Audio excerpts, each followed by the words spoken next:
Hi there, folks. My name is Emily. And I'm Elt. And we are Oh My Word, a podcast where we talk about books, movies, musicals, and TV shows and review the content for you so you know what's in it and whether or not it's appropriate and something that you'd want to consume. Yes, from deep within the bowels of our bunker basement. What do they call it, like, deep within the bowels? Like, I know the bowels of the ship. I understand what it's trying to say, but it doesn't really sound like a place I want to be. I don't want to be in the bowels. No. Of anything. Of anything. No. Right. So, deep within the earth in our bunker basement. You know, do we want to be deep within the earth? There's so many questions. It's really hot. Yeah. Well, I don't know. Within the comfort and safety of our deeply underground basement. We have carefully constructed after much scientific research and much empirical research. Well, I guess that's also scientific. And much moralic, and it's supposed to say morality, but most moralic forethought and study. I think you would just say moral. Okay, or ethical thought and study. We have carefully constructed our pearl clutching system for violence, language, and romance. And I don't even know why I'm going so much into that, because today we're not reviewing something specific. Today we're talking about something. That's true. Yeah. Today it's something even more incredible. And if you do want to know about, what's violence? How does something rank? Or language or romance? How do these things rank? How does the 0 to 4 scale work, etc.? You can look online. We have on Instagram, we have like an album there that tells you each of the rating systems and how something can earn one of those grades. Or you just listen to all of our other podcasts, which there are many of them, and you'll get it. Yes. So it's a high recommend to do that. But listen to this one first about the special thing that we were doing today. Never before done. Yeah. Oh my word. Never. Not even one time. Ooh. I know. Very exciting. Today, bum bum bum. Someone drum roll, please. Today, for the first time ever. Drum roll. Thank you. We've actually had drum rolls on the podcast before. So I'm just saying. That's true. Right. So not everything today is brand new, but this one is. Emily and I have picked, or Emily and me, which one is it? Who knows? Listen to the other previous episode to find out. But we have picked a favorite character, and it's not necessarily like our ultimate favorite character, but a favorite character one from film, as in movie or TV, one from a book, and one from a musical. Okay, and we're going to talk about, it's not the same. We have different characters that we chose. These 3 characters that we chose, why we chose them, what makes them so great. And they don't necessarily have to be because they're good or this, or whatever, just because we like something in their crafting. Actually, as we talk about the characters, we'll explain why we chose them. Exactly. Where do we want to start? Do we want to go book, film, or musical first? It's a good question. What should we start with? Let's start. To you. Okay, let's start with book. Book. Okay. So, Elt, who is your top favorite book character? Okay, so it's not my top favorite, but it's one of my favorites. Okay. Is Anne from Anne of Green Gables. But I think part of that, I know! I think part of it is just because there's something about the book that's, speaking about things that are timeless, there's something about the book that if they still wrote books like that, this book could have been written yesterday. But they don't write books like that anymore. Right? But there's something about it that even though it's all, because I'm actually reading now another book that was written in like the early 1900s, and there's something about the writing of it and the story of it that's like a little bit dated, even though it's like a nice story and all that stuff. But Anne of Green Gables does not feel like that. And I don't know what, there's something about it. I don't know if it's just the imagination is so alive, the character is so alive. We're with her in a lot of these ups and downs, and there's something about her. There's something about Anne that she's just not the TV version or the film version of her. We're talking about the book version of her. And especially from the first book. I haven't yet gotten back to all the other books in the series, but there's something about Anne of Green Gables. It's just, maybe it's just the aliveness of it, the imagination, like the child imagination, the joyousness of her full embrace of just everything. There's something about her that she's like, you're like, well done on this character. Well done. Like, she really, because even though, like, a lot of times characters like that become Mary Sue's and she's not. Because we go through, like, when she makes the cake a little bit wrong, or they get the wine, the wrong wine, and we see the time she makes mistakes. Right, or when she smashes the chalkboard. So, like, we see all these things, and like some of them we might agree with or not, and we kind of laugh like that's child or whatever. But we see her being imperfect, even though she's, everything's going to turn out well for her. But we see all that still. So, There's something about it that's just, there's something about her that's fantastic. Anyways, Yeah. Emily, who did you choose for a book?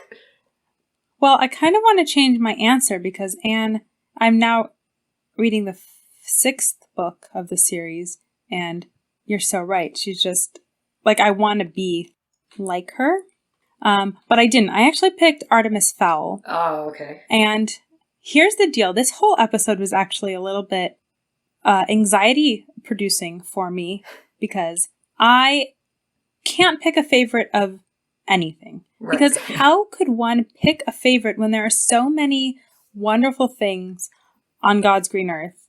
Whether it comes to like food or colors, movies, I can tell you my preferences, but to really pick a singular favorite, I've never liked, tell me your favorite anything because it's hard for me.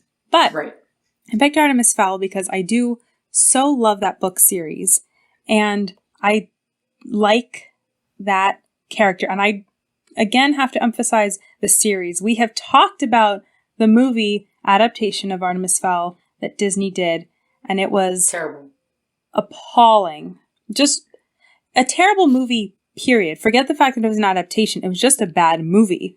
But the Artemis Fowl character, I love reading about a child genius. I find that there's another book series, which I can literally never remember the title of, but it's about these kids that go to a genius school, but it's secretly an evil genius school.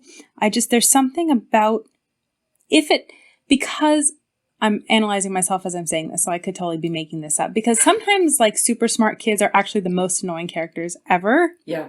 And they're too smart and they're precocious and I can't stand them. But when it's done well, like when actually I know who now that I'm thinking about it. Man, there's so many good, how could we possibly have picked a favorite book character? This is a ridiculous notion and I am launching a formal protest that you're making me think about this. But anyway, I did pick Artemis Fowl because I love those books. And also because you actually get to see real character transformation with him, even though he still retains his essence throughout all of the books. You see character growth and it's gradual. It's not at the beginning of one book. He's the bad guy because he does. I mean, he's basically the villain of his own story. And then he ends up as the good guy at the end of the first book. That's not how it happens. It's like a slow trajectory that he's on, and he's constantly battling against his inner nature. And I also just like characters who can make a really clever plan, and then it all comes together. It's just, he's fun.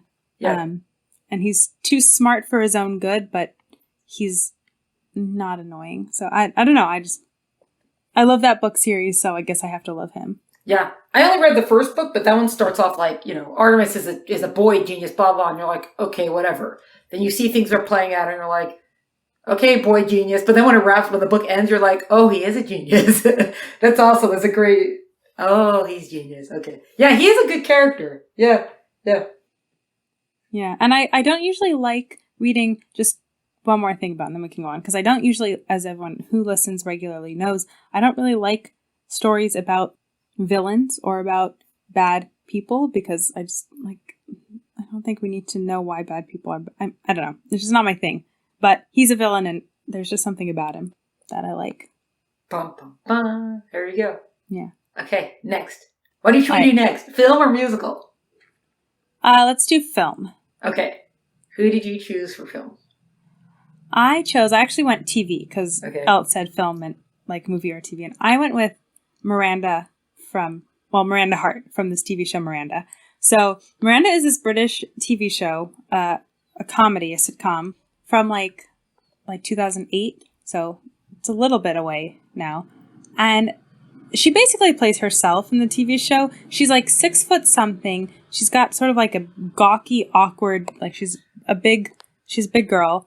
And she's just hilarious. And everything she does is awkward, and she doesn't quite have the best social cues, but she's funny and self-deprecating, and she's clever and cheeky, and if I am in a bad mood, if I am sad, I will turn on an episode of Miranda, and I will instantly feel better. And it doesn't matter that I've seen the show so many times, and I could probably do the entire first episode by heart. I can definitely do the opening to the first episode by heart. I might be able to do the whole episode. but she's just so much fun and relatable, but also not, because she's a little bit over the top. And you watch her and you think, man, I thought I had social awkwardness, but she really does. And you kind of feel better about yourself, but you also just have to laugh, and you're brought into her confidence, and she breaks the fourth wall, which I love when TV characters do that. And yeah, she's my favorite. She feels like a friend. You know, when you read a book or a TV show and the person feels like a friend, she feels like a friend. And I love that. Wow. I have never even heard of it before. So I'm glad that you enjoyed it. When we are done with this episode, it's on Hulu. We have so much catching up. Make it happen. Yes. All right. Who's your favorite? So I think this is one of the greatest characters ever created. And it's also from TV, even though they made films about it afterward.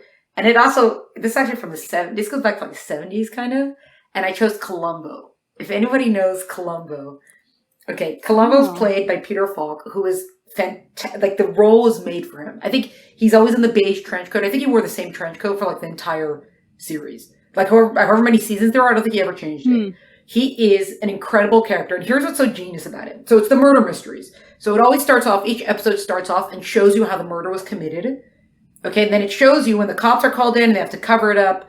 You know, the guy's trying to cover, the person who the murder is trying to cover it up, whatever. And then Columbo comes in and he's got this thing about him where he seems like he doesn't know where he is. Like, you don't know if he tied his shoes that day. He has this personality of just like, where am I right now? Like, I just woke up, like that kind of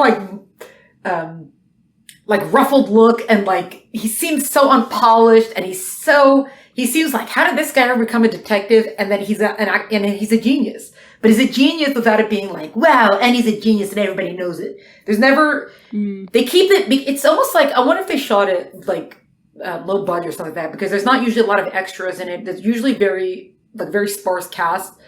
You don't see a lot of scenes of cops talking to each other like, oh, don't worry, Columbo's going to come in and say everything. Like, you don't have that. They don't set him up in this whole like hero situation. It's just Columbo like wandering onto the screen and he like wanders back off again. And you kind of know, there's certain iconic things that he has where he'll like come and he'll interview and he's got this like furrowed brow kind of look of like, oh, is that what happened? Like, he seems like he totally believes the murderer like the whole time. And then he'll always like leave and then like kind of like put his hand to his like forehead and be like, oh, and just one more thing. And then you know, as soon as he asks that question, you know he's solving it. Like, he's such a great character. And here's also what's genius about his character. He's always talking about his wife and his wife's sister and all these characters. Oh, my cousin like this, my dad, whatever. And you never meet any of these characters. So you have no idea if they actually exist in his life. Like, I don't know if he even I don't remember if he wears a wedding band. I'm sure that's answered, but he'll tell you, he talks to people like, oh, you know, my wife has the same issue like that.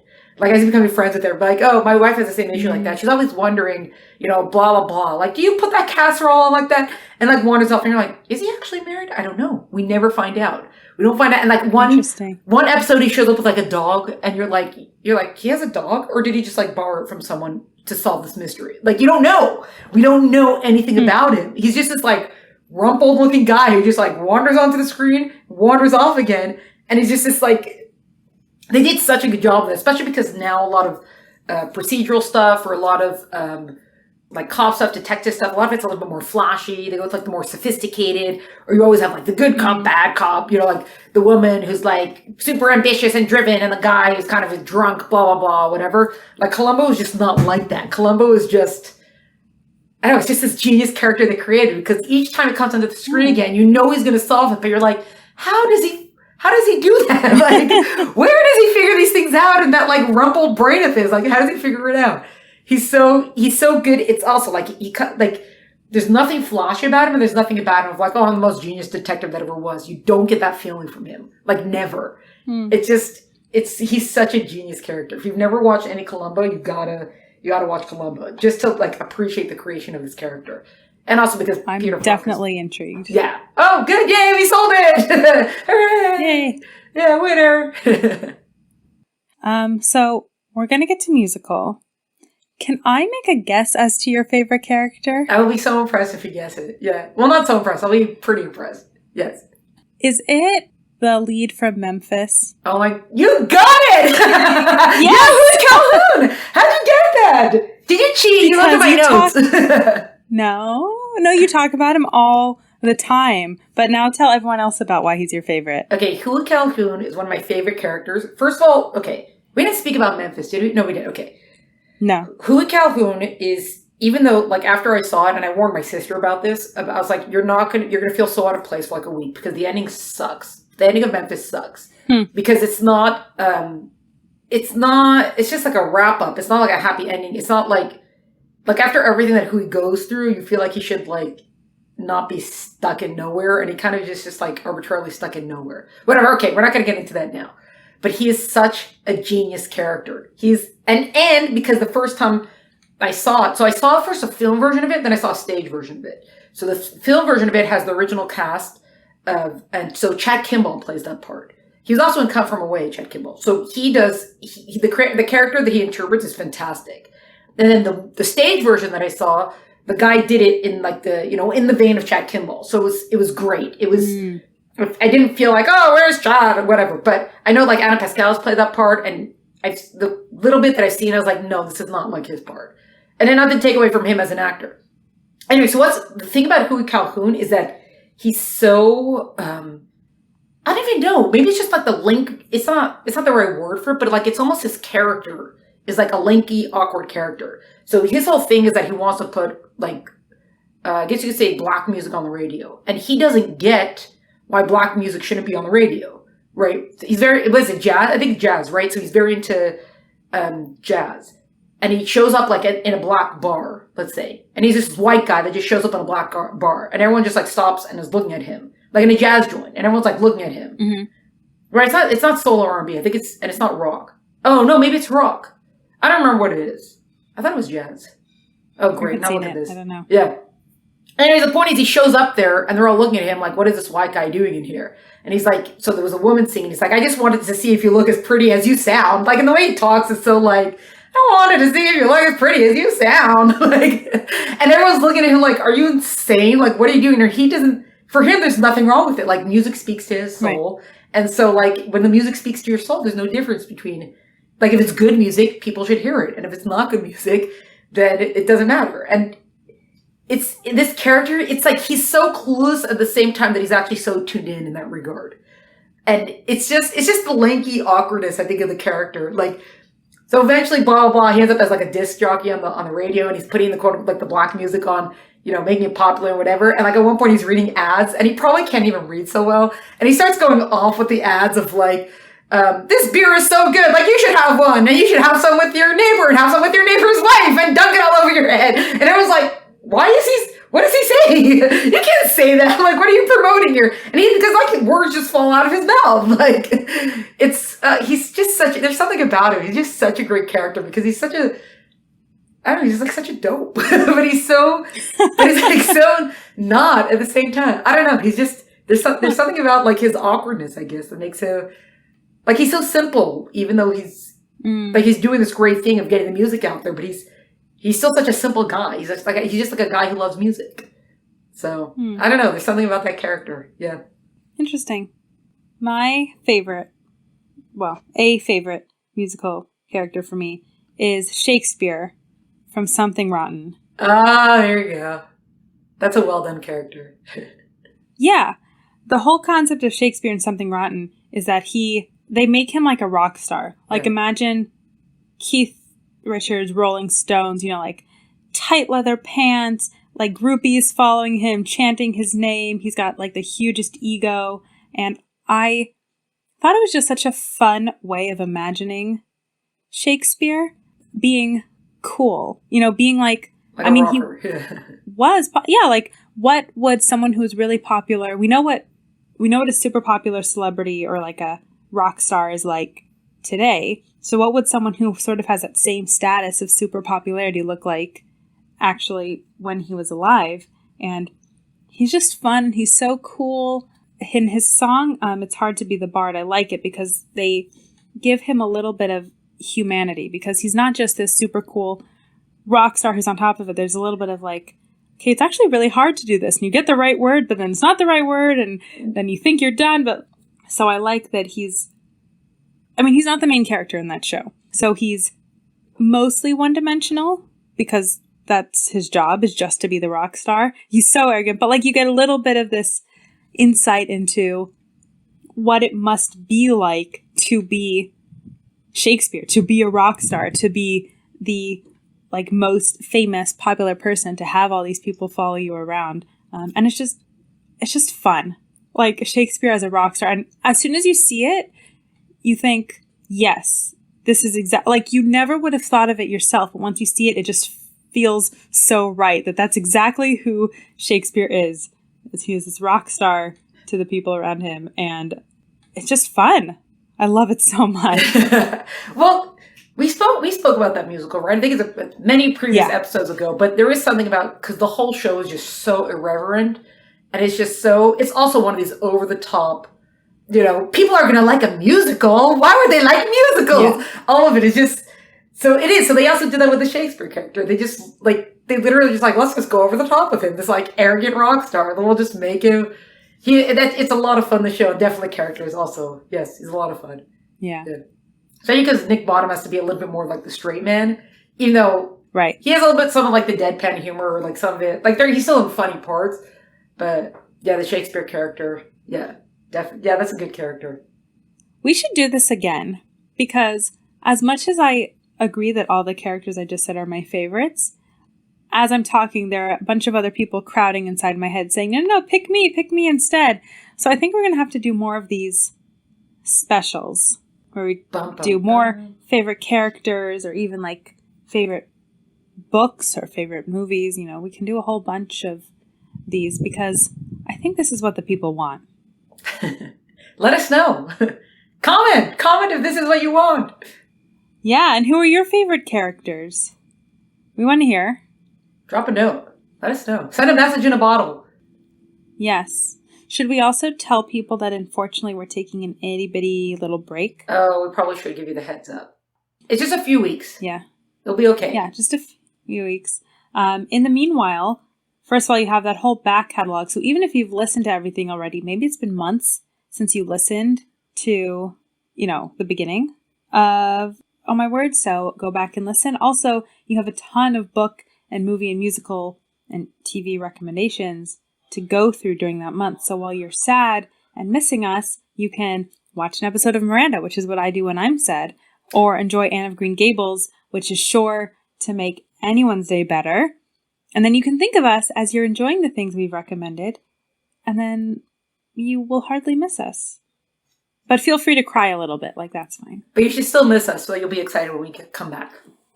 Yes. Yeah. And we will be back. We just have to take a little break. It's all good. It happens. We wanted to do this special episode for you as something to leave you with while we are gone. Another thing you can do while we are gone is like and follow us, so that way also you'll know when we're back. Because if you follow us on Instagram, or you follow us in all the podcasting places, or on YouTube, or on Goodreads, we are everywhere. We're everywhere. So if you will follow us, you will know right away when we're back, and you'll be in the loop. Yeah. And we always want to be in the loop. Exactly. Not in an endless loop, but we want to be in the loop. We'd rather be in a loop than in the bowels of something. Exactly. Well spoke. We have nothing else to say. That is our message to you going forward. Please think about it over the next couple of weeks. Integrate that in your life and share it with others. Yes. And we'll miss you as much as you miss us. Thank you so much for listening, and we will see you soonish. Cheers, people. Oh My Word podcast is brought to you by the pearl-clutching basement dwellers at Oh My Word.